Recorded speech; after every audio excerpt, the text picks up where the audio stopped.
Hello everyone, आज के इस वीडियो में हम लोग जानने वाले हैं हिस्ट्री। जावास्क्रिप्ट इंजन क्या होता है, ECMAScript क्या है ECMAScript स्टैंडर्ड, वेरिएबल्स के स्कोप कैसे डिफाइन होते हैं जावास्क्रिप्ट में, कितने तरह के जावास्क्रिप्ट इंजन होते हैं, ये सारे इस वीडियो में हम जानने वाले हैं। तो अगर आप जावास्क्रिप्ट में इंटरेस्टेड हैं और समझना चाहते हैं ये सारे कॉन्सेप्ट, तो आप इस वीडियो को देखते रहिए। तो पहले हम जानते हैं हिस्ट्री क्या है जावास्क्रिप्ट का।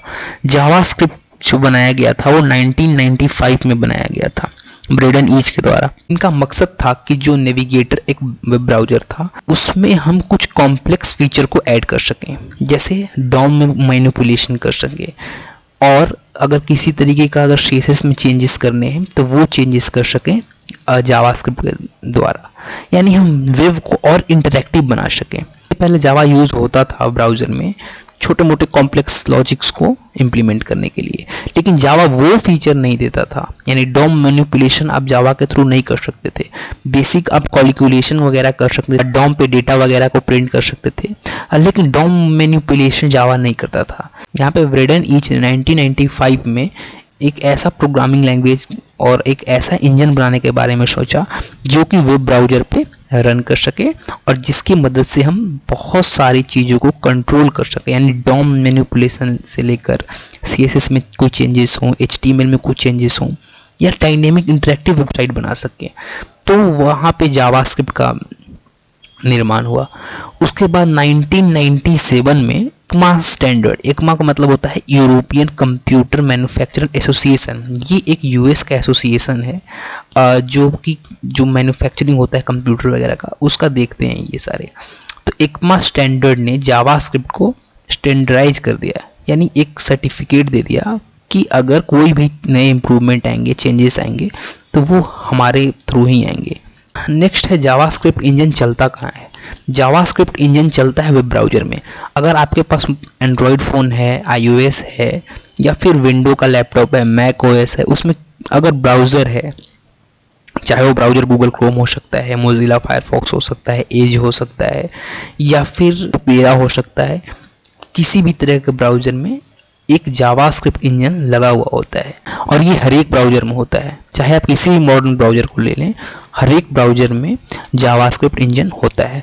तो यहाँ पे मैं कुछ पॉपुलर जावास्क्रिप्ट इंजन के बारे में बात करने वाला हूँ जो कि ब्राउज़र में होते हैं। तो यहाँ पे है चक्रा इंजन। चक्रा इंजन जो होता है वो माइक्रोसॉफ्ट का इंजन है, इसे माइक्रोसॉफ्ट ने डिज़ाइन किया था। और ये यहाँ पे जो पहले इंटरनेट एक्सप्लोरर ब्राउज़र चलता था, अभी तो वो ब्राउज़र बंद हो चुका है, माइक्रोसॉफ्ट के द्वारा उसका सपोर्ट ख़त्म कर दिया पूरी तरीके से। उसके जगह पे एज रिप्लेस कर दिया माइक्रोसॉफ्ट ने। तो यहाँ पे एज या इंटरनेट एक्सप्लोरर, इसके अंदर जो इंजन लगा हुआ होता था जावास्क्रिप्ट इंटरप्रेट करने का, वो है चक्रा इंजन। दूसरा है V8 इंजन। ये जो इंजन है वो गूगल ने बनाया है, जो कि क्रोम में रन करता है। अभी मैं जो ये स्लाइड यहाँ पे रन कर रहा हूँ ये क्रोम पे ही है, और ये क्रोम के अंदर V8 इंजन होता है। तीसरा जो बहुत पॉपुलर इंजन है वो है spider monkey. Spider monkey engine जो है वो मोजिला ब्राउज़र होता है, उसमें सपोर्ट करता है। तो ये कुछ पॉपुलर इंजन हैं जो कि ब्राउज़र में इनबिल्ट लगे होते हैं। नेक्स्ट बात करते हैं जावास्क्रिप्ट इंजन कैसे काम करता है। जावास्क्रिप्ट इंजन सबसे पहले क्या करता है कि जावास्क्रिप्ट के सोर्स कोड को लेकर पार्सर के थ्रू कन्वर्ट कर देता है एब्स्ट्रैक्ट सिंटैक्स ट्री में।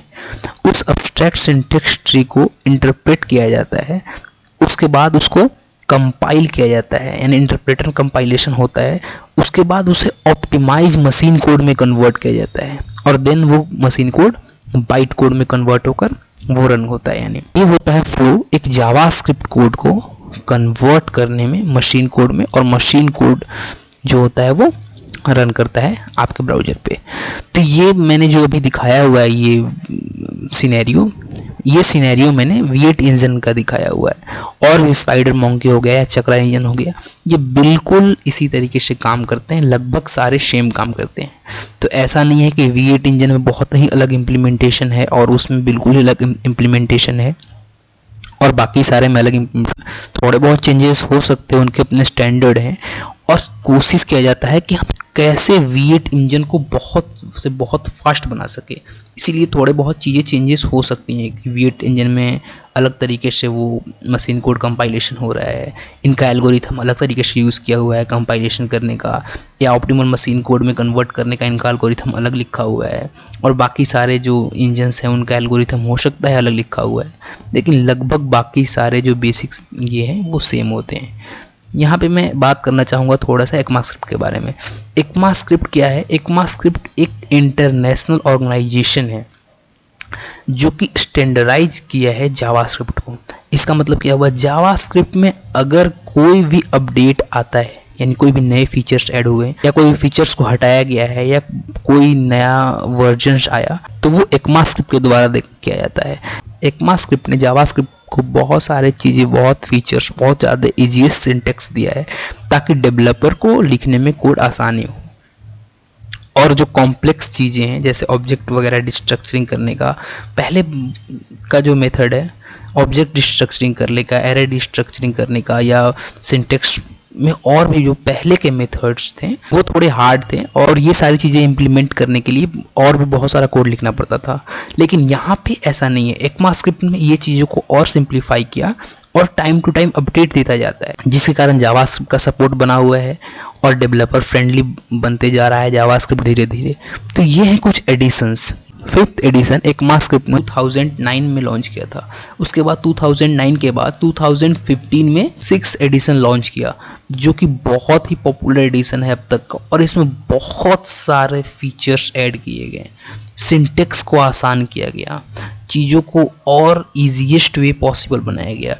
उसके बाद 7th एडिशन, 8th एडिशन, हर एक साल अब अपडेट आता रहता है। ECMAScript का जो लास्ट एडिशन है वो 12 एडिशन है, जो कि लॉन्च हुआ था 2021 में। अभी क्योंकि 2022 चल रहा है तो नेक्स्ट एडिशन आना बाकी है। नेक्स्ट एडिशन जब भी आएगा तो और भी कुछ ना कुछ फीचर्स ऐड होंगे या कुछ चीज़ें और इम्प्रूव होंगी ECMAScript में। तो यहाँ पे ये है ECMAScript जिसने जावास्क्रिप्ट को स्टैंडर्डाइज किया। उसके बाद मैं बात करूंगा थोड़ा सा वेरिएबल स्कोप के बारे में। मैं मान के चल रहा हूँ कि आपको वेरिएबल्स तो पता होगा, यानी बेसिक आपने प्रोग्रामिंग कर रखा होगा, वेरिएबल्स वगैरह क्या होते हैं, कांस्टेंट क्या होते हैं ये आप जानते होंगे, या बेसिक आपने प्रोग्रामिंग कर रखा होगा तभी आप जावास्क्रिप्ट सीख रहे हो। अगर आप नहीं जानते कि वेरिएबल क्या है तो आप गूगल पे सर्च कर सकते हैं, आप उसे पढ़ सकते हैं कि वेरिएबल्स क्या होते हैं। जावास्क्रिप्ट का जो वेरिएबल होता है वो मैं सिंटेक्स वाइज कैसे लिखा जाता है वो मैं आपको बताऊंगा, लेकिन यहाँ पे दो तरीके के वेरिएबल होते हैं। अगर मैं कॉन्सेप्ट की बात करूँ वेरिएबल के, पहला होता है ग्लोबल स्कोप, दूसरा होता है लोकल स्कोप। अभी मैं ये भी बताने वाला हूँ कि कैसे हम ग्लोबल स्कोप के वेरिएबल बनाने वाले हैं और कैसे लोकल स्कोप के वेरिएबल बनाने वाले हैं। तो सबसे पहले हम लोग जान लेते हैं कि ग्लोबल स्कोप और लोकल स्कोप के वेरिएबल होते क्या हैं। ग्लोबल स्कोप के वेरिएबल यानी अगर आप फाइल के अंदर ही वेरिएबल बनाते हैं, एक जावास्क्रिप्ट फाइल बनाया आपने, उसके अंदर वेरिएबल बनाते हैं तो उसे कहते हैं global scope variable. Local scope variable उसे कहते हैं जो आप फंक्शन के अंदर डिफाइन करते हैं, तो वो होता है लोकल स्कोप वेरिएबल। अभी मैं ये चीज़ें आपको एग्जाम्पल के साथ करके दिखाने वाला हूँ। आइए देखते हैं एग्जाम्पल कि वेरिएबल्स में लोकल स्कोप क्या होता है, ग्लोबल स्कोप क्या होता है। अगर आपको जावास्क्रिप्ट का कोड रन करना है तो आपको किसी तरीके का सेटअप की ज़रूरत नहीं है, आपको सिर्फ एक कोड एडिटर चाहिए। उसके बाद उसमें आपको बनाना होगा एक फाइल भी होगा index.html। क्योंकि जो जावास्क्रिप्ट है वो ब्राउज़र पे रन करता है, इसीलिए हमें एक फ़ाइल चाहिए index.html, ताकि हम ब्राउज़र पर उसको रन कर सकें और जावास्क्रिप्ट का कोड ब्राउज़र में इंटरप्रेट कर सकें या देख सकें। दूसरा एक और फाइल बनाना होगा, इसका नाम कुछ भी हो सकता है, लेकिन मैं script.js रख देता हूँ। ये दो फाइल हो गए। अब HTML का आपको बेसिक्स कोड लिखना होगा, यानी बेसिक स्केलेटल बनाना होगा। क्योंकि मैं VS को टेक्स्ट एडिटर यूज़ कर रहा हूँ तो इसके कारण मुझे बेसिक टेम्पलेट बहुत आसानी से मैं लिख सकता हूँ उसमें। तो यहाँ पे मैंने बेसिक टेम्पलेट लिख दिए।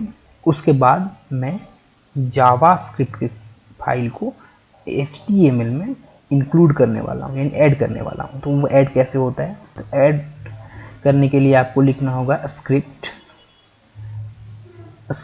टैग के अंदर src यानी सोर्स एट्रीब्यूट देना होगा, और सोर्स एट्रीब्यूट में यहाँ पे फाइल का नाम लिख देना होगा। तो मैंने यहाँ पे लिख दिया script.js। ये भी एक तरीका है जिसके कारण हम फाइल को सेपरेट कर सकते हैं, यानी जावास्क्रिप्ट फाइल अलग है, HTML फाइल अलग है। एक तरीका और हो सकता है जावास्क्रिप्ट को रन कराने का, वो क्या है, अगर स्क्रिप्ट टैग के अंदर हम जावास्क्रिप्ट का कोड लिखें यहाँ पे, तो ब्राउजर वहाँ पे रन कर देगा जावास्क्रिप्ट का कोड। ये भी एक तरीका है जो कि हम जावास्क्रिप्ट कोड को रन करने के लिए इस्तेमाल करते हैं। तो मैं यही अप्रोच यूज़ करने वाला हूँ जिसमें मैं स्क्रिप्ट टैग में एक्सटर्नल जावास्क्रिप्ट फाइल को ऐड किया है और मैं यहाँ पे रन करने वाला हूँ। तो यहाँ पे अब मैं इस फाइल को ओपन करने वाला हूँ ब्राउज़र में। सबसे पहले मैं ये सेव कर लेता हूँ यहाँ पे, उसके बाद ओपन करते हैं। VS कोड में एक्सटेंशन है एक, इसका नाम है, मैं आपको यहाँ पे अगर दिखाऊं तो VS कोड में एक एक्सटेंशन है जिसका नाम है लाइव सर्वर। ये एक्सटेंशन बहुत ही आपके काम को ईज कर देता है। आप यहाँ पे केवल फाइल को सेव करते हैं और VS कोड का ये एक्सटेंशन अपने आप फाइल में जब भी कोई चेंजेस आते हैं तो उसके हिसाब से ब्राउजर पे रीलोड कर देता है।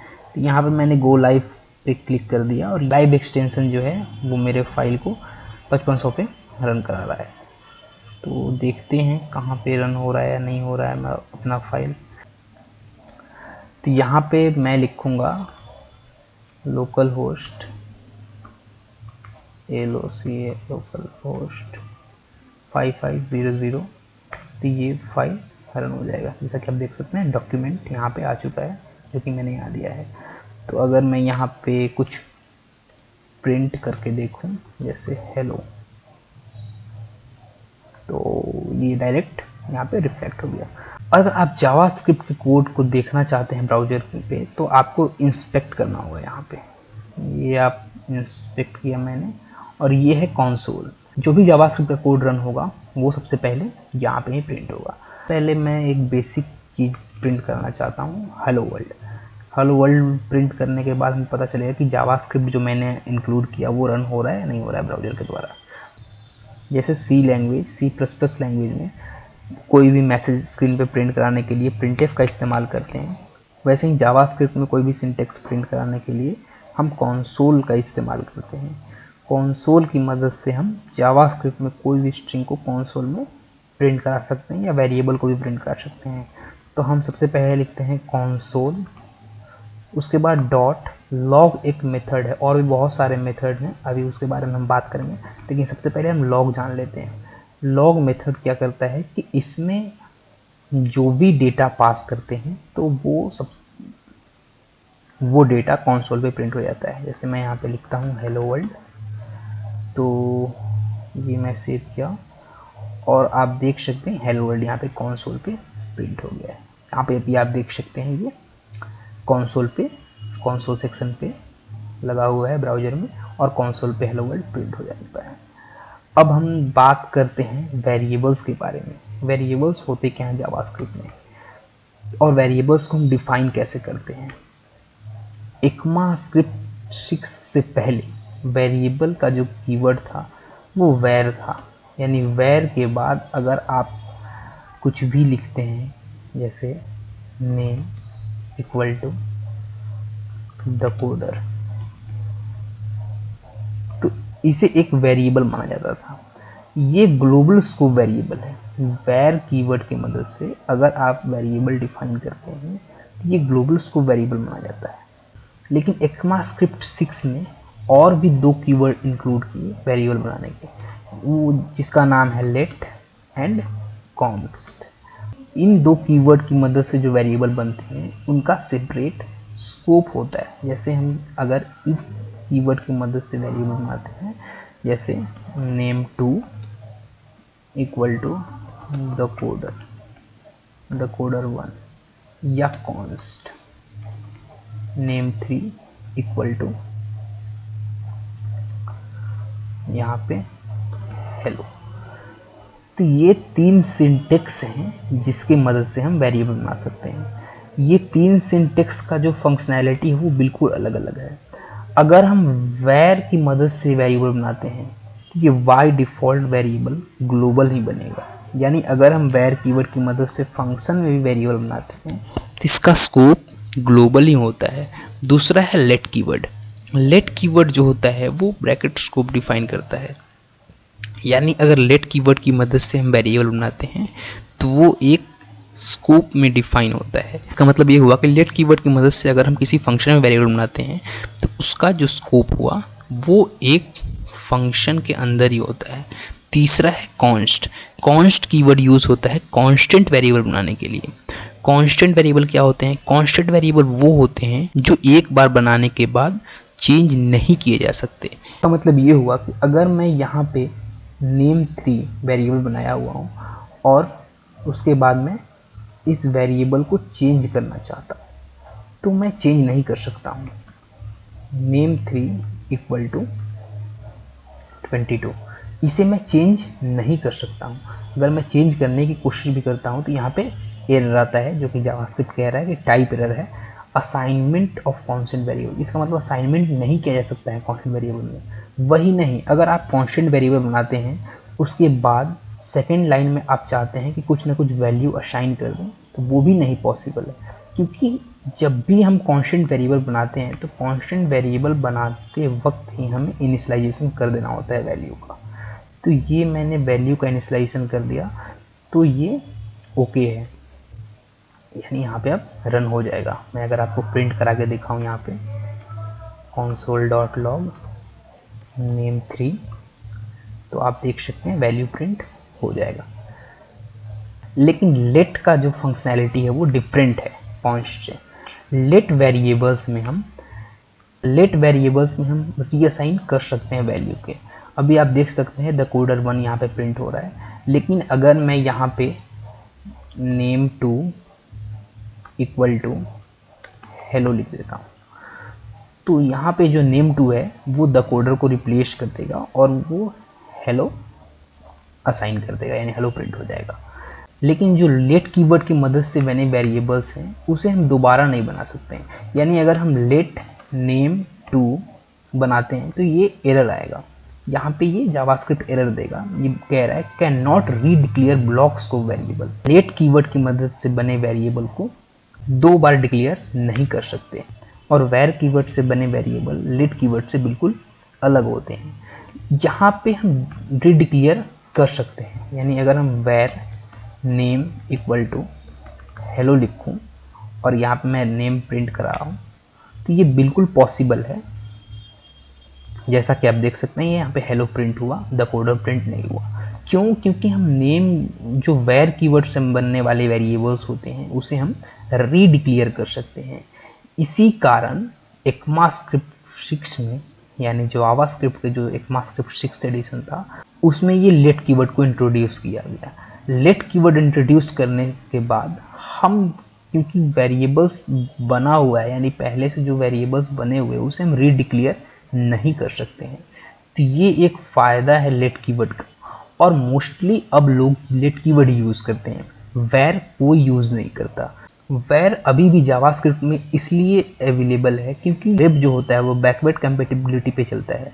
इसका मतलब होता है कि जब भी हम नए वर्जन्स निकालते हैं किसी भी लैंग्वेज का, यानी नए सिंटेक्स निकालते हैं, नए वर्जन्स निकालते हैं, इम्प्रूव वर्जन्स निकालते हैं, तो हम पिछले वर्जन्स को रिमूव नहीं करते, क्योंकि वर्जन्स से भी बहुत सारे प्रोजेक्ट बने हुए हो सकते हैं।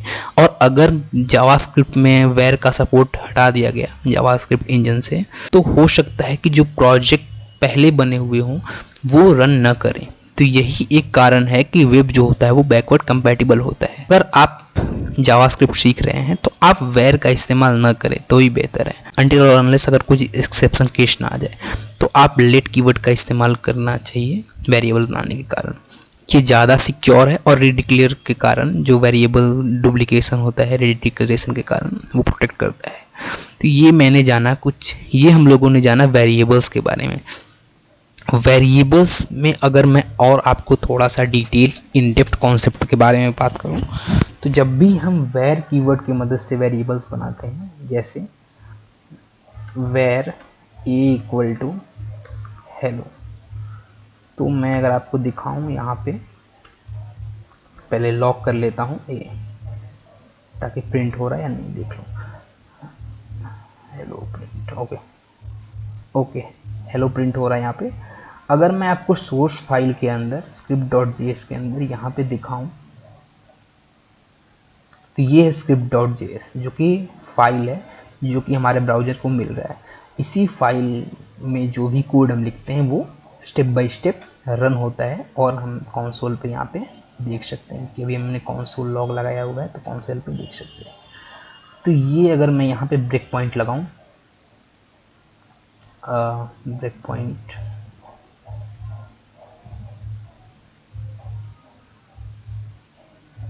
और मैं इस फाइल को रिफ्रेश करूं तो जैसा कि आप देख सकते हैं कि ये हैं वेरिएबल्स जो कि ब्रेक पॉइंट मैंने यहाँ पे लगाया है।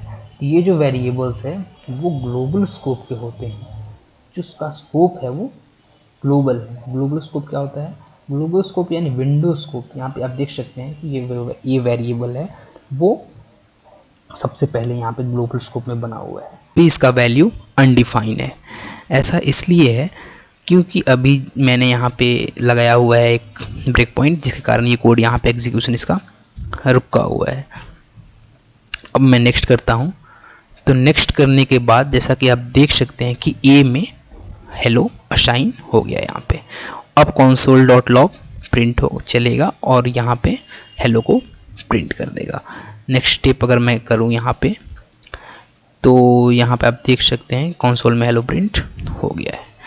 तो ऐसे यहाँ पे कोड एग्जीक्यूट होता है इंटरनली ब्राउज़र के अंदर। ये होता है जावास्क्रिप्ट कोड का एक्चुअल रनिंग, यानी जब भी हम कोई फाइल बनाते हैं जावास्क्रिप्ट का तो वो ब्राउज़र के अंदर मिल जाता है वो पूरा का पूरा फाइल, और ब्राउज़र के अंदर वो जावास्क्रिप्ट इंजन इसे लाइन बाय लाइन एग्जीक्यूट करता जाता है।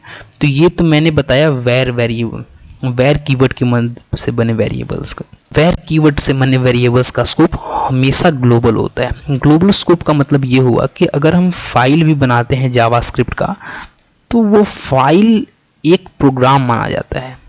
केवल जावास्क्रिप्ट के फाइल बनाने के कारण हम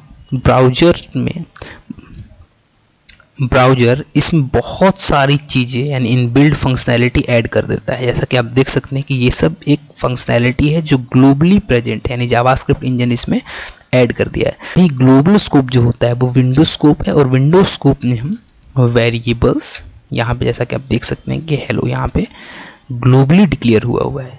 लेकिन जब हम लेट कीवर्ड की मदद से वेरिएबल बनाते हैं तो अभी मैं आपको चेंजेस करके दिखाता हूँ। तो यहाँ पे मैंने लेट किया और इसे मैं सेव किया। तो जब हम लेट कीवर्ड की मदद से वेरिएबल बनाते हैं,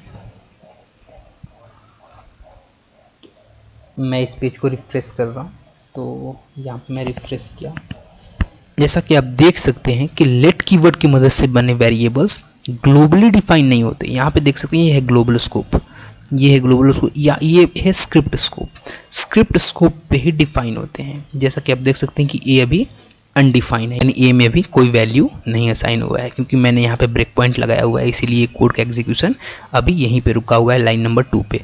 तो अगर मैं नेक्स्ट स्टेप करूँ तो आप देख सकते हैं कि यहाँ पे स्क्रिप्ट स्कोप में ए डिफाइन हो रहा है और हेलो उसमें वैल्यू आ रही है। तो ये होता है स्कोप। जब वेर और लेट दो कीवर्ड की मदद से हम वेरिएबल्स बनाते हैं तो उसका स्कोप भी डिफरेंट होता है। वेर कीवर्ड जो होता है उससे बने वेरिएबल्स ग्लोबल स्कोप में डिफाइन होते हैं, जबकि लेट कीवर्ड से बने वेरिएबल्स हम स्क्रिप्ट स्कोप में डिफाइन करते हैं। स्क्रिप्ट एक स्कोप है जो ब्लॉक स्कोप जिसे हम कहते हैं। अब ब्लॉक स्कोप और ग्लोबल स्कोप में और हम डिटेल में आगे देखेंगे वीडियो में, लेकिन ये होता है दो स्कोपिंग वेरिएबल्स का। कॉन्स कीवर्ड से बने वेरिएबल भी ग्लोबल स्कोप में डिफाइन नहीं होते, ब्लॉक स्कोप में ही डिफाइन होते हैं, जिसे हम कहते हैं स्क्रिप्ट स्कोप। तो यहाँ पे मैंने कॉन्स्ट लिखा और मैं आपको अभी फिर से दिखाऊं पेज को रिफ्रेश करके। मैंने रिफ्रेश किया तो आप देख सकते हैं कि कॉन्स्ट कीवर्ड की मदद से बने वेरिएबल्स भी यहाँ पे स्क्रिप्ट स्कोप में है, ग्लोबल स्कोप में नहीं है। जैसा कि आप देख सकते हैं स्क्रिप्ट स्कोप है, अभी ये अनडिफाइन है। अगर मैं नेक्स्ट करूँ तो यहाँ पे ए में हेलो असाइन होगा, क्योंकि कोड जो है वो लाइन बाय लाइन एग्जीक्यूट हो रहा है यहाँ पे। तो इसी कारण यहाँ पे ए में हेलो असाइन हो गया है, जैसा कि आप देख सकते हैं। तो ये होता है वेरिएबल्स का स्कोपिंग जावास्क्रिप्ट में। और हम स्कोपिंग के बारे में और डिटेल में जानेंगे जब हम आगे पढ़ेंगे। टेबल्स के बारे में जो एडवांस कॉन्सेप्ट हैं वो हम और आगे जानेंगे जब हम बेसिक कॉन्सेप्ट को क्लियर कर रहे हो। जब हम बेसिक कॉन्सेप्ट क्लियर कर लेंगे तब हम वेरिएबल्स के बारे में जो एडवांस कॉन्सेप्ट हैं वो और जानेंगे। ये मैंने वेरिएबल्स का स्कोप एक्सप्लेन किया। आपको स्कोप में भी प्रॉब्लम है तो आप वीडियो को रिवाइंड करके एक दो बार देख लीजिए ताकि आपको स्कोप में प्रॉब्लम ना आए। स्कोप थोड़ा सा कॉम्प्लिकेटेड चीज़ है, और अगर आप ये स्ट्रक्चर नहीं समझ पा रहे हैं या क्या होता है ये scope, script scope, global scope, इसके बारे में टेंशन लेने की ज़रूरत नहीं है। अभी और हम डिटेल में ये चीज़ें और अच्छे से डिस्कस करेंगे स्क्रिप्ट स्कोप और ग्लोबल स्कोप के बारे में। तो अभी आप वेर, लेट और कॉन्स्ट ये तीनों कीवर्ड के बारे में जान लीजिए ताकि आप वेरिएबल बनाएं और पता चले कि वेर की मदद से वेरिएबल बनाने में क्या प्रॉब्लम है, लेट की मदद से वेरिएबल बनाने में क्या प्रॉब्लम है, और कॉन्स्ट की मदद से वेरिएबल कैसे बनाए जाते हैं।